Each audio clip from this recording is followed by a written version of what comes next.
Hello everybody and welcome back to more political chatter. In this video we will be talking about Chase Oliver and how he has been nominated by the Libertarian Party, a third party in the United States, for their presidential nomination.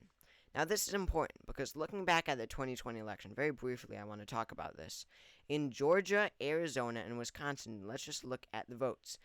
In Georgia, Biden won the state by 0.24%. Joe Jorgensen, the Libertarian nominee in 2020, won 1.24% of the vote.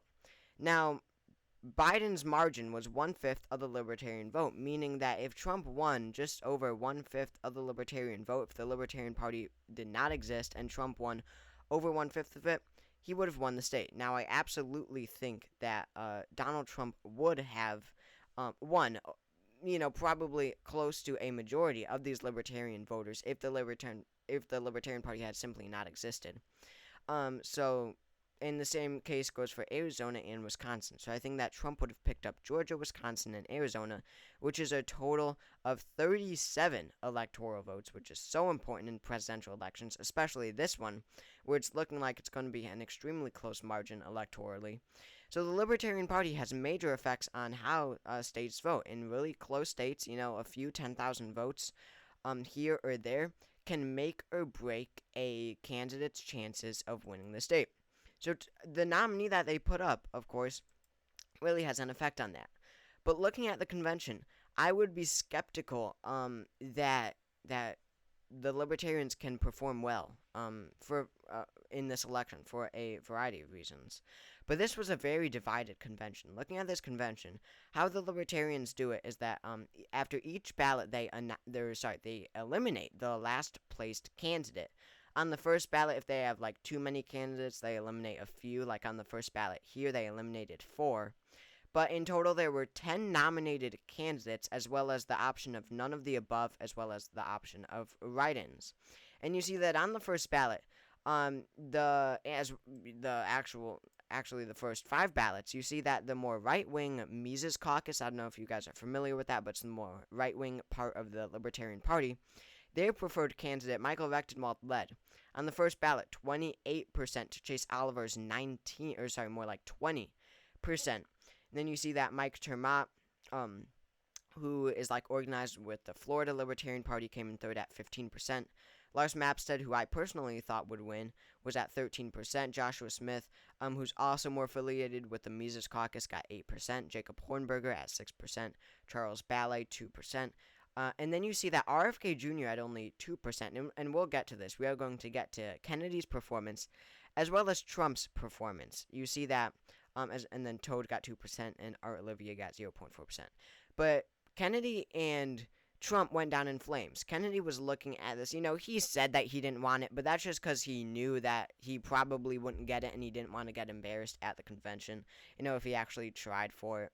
So Kennedy wanted this for ballot access mostly, so he didn't have to put any more money into ballot access, and to get the Libertarian voters. And Trump apparently wanted it, but for some reason he wasn't nominated to as a candidate, so the only way to vote for him would be through a write-in, and he only got 6 votes, 0.7%. So Trump and Kennedy went down in flames. Kennedy was eliminated after the first ballot, and then of course Trump was a write-in candidate, and we will get to that in a second, because these people were considered contenders, at least by the media, to actually be nominated by these delegates. Then on the second ballot, you had 4 candidates, including Kennedy, who were eliminated, but still Michael Rectenwald led. Hornberger is eliminated on the second. On the third, Rectenwald again leads, and he's only expanding his lead, by the way.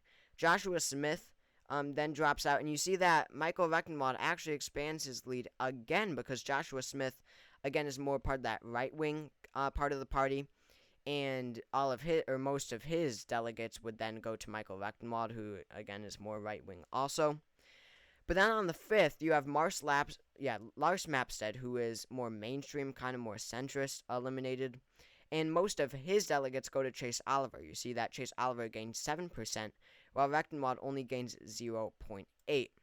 But on the 5th ballot, Mike Termott is eliminated, not Michael Rectenwald.